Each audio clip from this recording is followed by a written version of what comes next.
kita, te. Uwi ka na, te.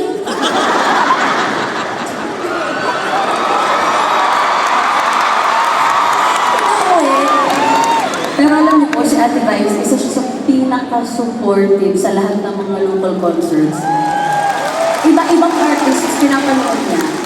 Tapos hindi siya yung talagang pupunta lang para mag-attendance. Yung talagang papanoorin niya, yung talagang nanamnamin niya ang bawat mga ganap, mga ganyan.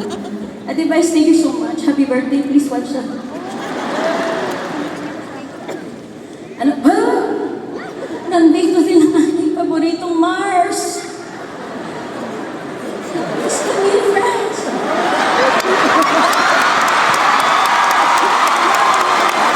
Miss Camille, dapat lang may mga malungkot na kanta si DJ kanina para mabawi yung lungkot. Dapat yun, nandito na ang ating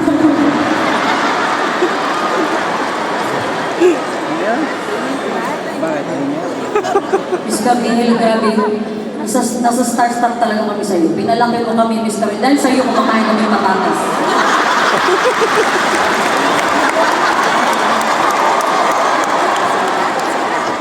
Dapat ikaw ang naging ano. Ikaw na ang naging ano. Nasa poster ng Department of Health.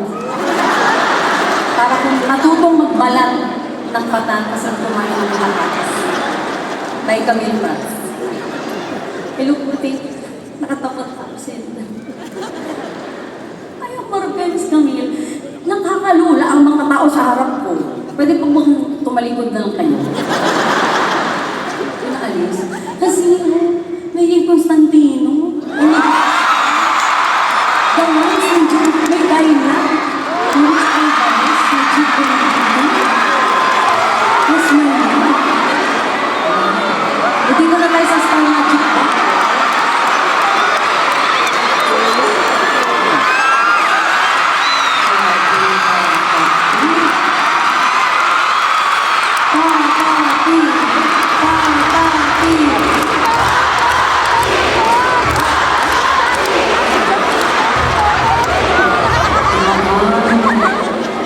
Papi, I deserve an explanation.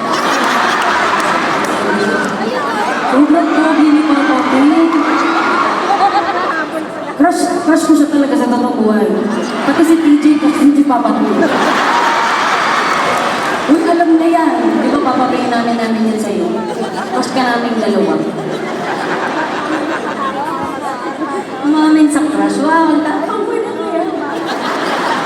Ayun ako pagkakakot pa kami. Guys, mag-usap muna ko yun ang lang tuloy.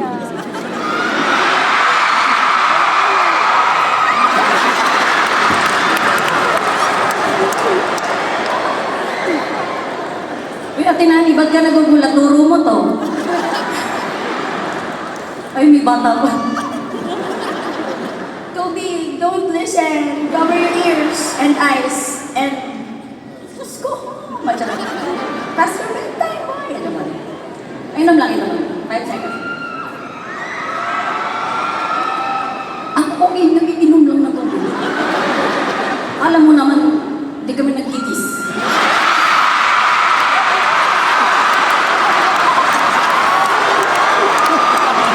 Kasal na kami, ano kayo, legal na yun. Okay na yun. Tagal kong inantay yun.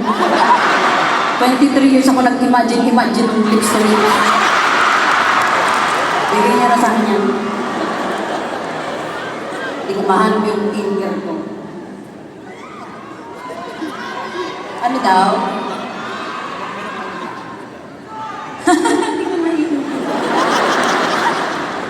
Pinapatawa ko lang po kayo kasi itong susunod na kanta ay medyo seryoso na siya. Actually, buong gabi ko iniisip kung paano ko ito sisimulan at paano ko siya ikukwento because this is a very special. This is a very special and personal story. Ha? Tapos na yung set ni DJ, mamaya na kayo. Ito na ba seryoso na ako? You know po, this next one is a song I wrote just recently. At sa totoong buhay, kayo pa lang po ang pinakaunang makakarinig ng kantang ko.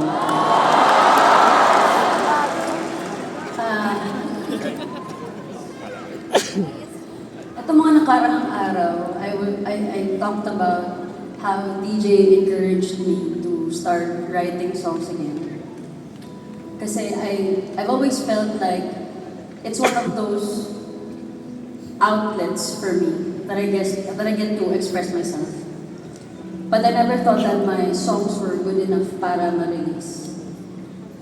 Pero si DJ din yung nag-encourage sa akin na, love,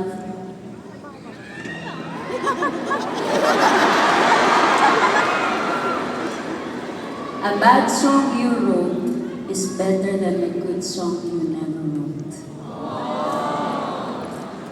Sabi niya, go lang. Kasi akala ko, walang makaka-appreciate ng mga kanta. Pero sabi niya, alam mo, dati yan din yung iniisip ko, baka makornehan sila sa mga kanta ko, cheesy naman na itong mga kanta na ito, DJ. Pero sabi niya, i-release mo lang.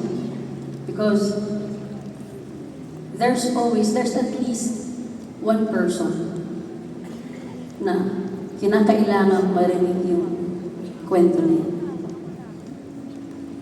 And so,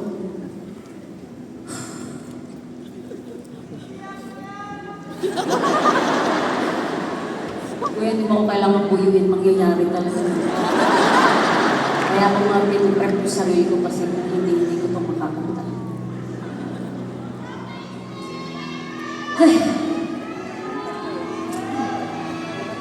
This song is about a very special person in my life.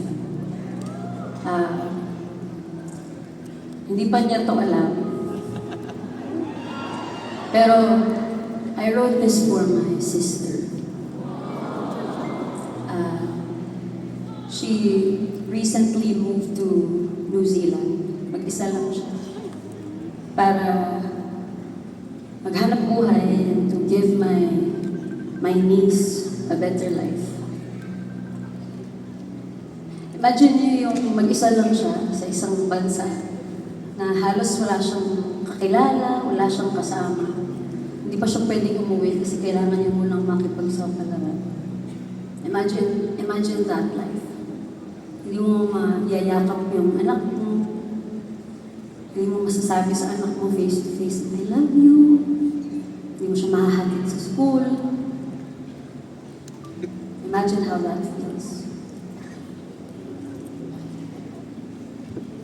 So, one day, after siguro mga 3 months na nasa New Zealand yung kapatid ko, yung pamangkin ko kasi nasa sa amin nakastay. Sa side ng mami at daddy. Nag-video call kami ng kapatid ko and then biglang pumasok yung pamangkin ko sa room and she was crying. Parang siguro napagalitan siya ng mami ko and at the same time sobrang namimiss niya yung nanay niya. Tapos pagpasok niya dun sa kwarto, pumasok siya dun sa video call with my mom, my sister, and ako. Tapos sabi ng pamangkin ko, Mommy, I miss you so much, Mommy. When are you coming home, Mommy? I miss you, Mommy. Tapos, yung kapatid ko, alam mo na, iba na yung nararamdaman niya. Like, she had to be strong for her daughter. Imagine mo nag-video call kayo. Tapos sa frame ng video call, habang umiiyak yung pamangkin ko, sabi ng kapatid ko, don't cry, baby. It's okay. I'm gonna see you soon. Remember, I'm gonna meet you at Disneyland. We're gonna go to Disneyland, baby. Don't cry. It's okay. I miss you too. Don't cry. Tapos habang sinasabi niya to, nawawala na sa frame yung kapatid ko. Pero yung boses niya talagang, it's okay, baby. Don't cry. I miss you too. I miss you too. It's okay. Just 100 more days, right? Tapos nawawala siya sa frame. balikat. Kapatid ko na naiwan sa frame na gumaganyan.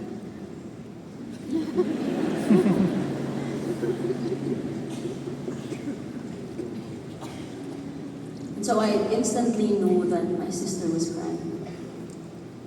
Pero hindi niya mapakita sa mga anak. And so, sabi ko sa mami ko, message ko siya, Mami, palabasan niyo po muna si Zizi. Tapos nang lumabas na yung pamangkin ko sa kwarto, tsaka na lang bumalik sa frame yung kapatid ko. Hindi ko kaya. Hindi ko kaya yung patito kay Zizi. Hindi ko kaya yung sa kanya. Hindi ko kaya yung siya.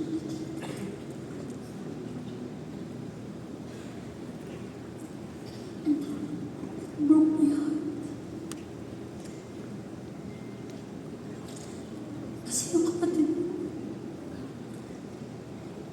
kailangan niyang umiyak lang ng mahina para hindi siya may mukhang mahina sa paligid namin.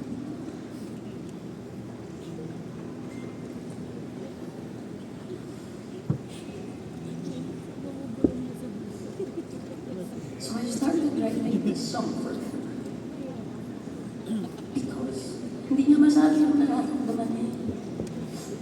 Kasi siya yung sandigan ng lahat. Hindi siya pwede maging mahina kasi kailangan malakas siya para sa mga tao na nakadepende sa kanya. Pero tao lang din naman siya. Minsan napapagod pa siya. Kailangan niya lang may magsabi sa kanya. Kailangan mo lang ayaw kita. Sasaluhin kita.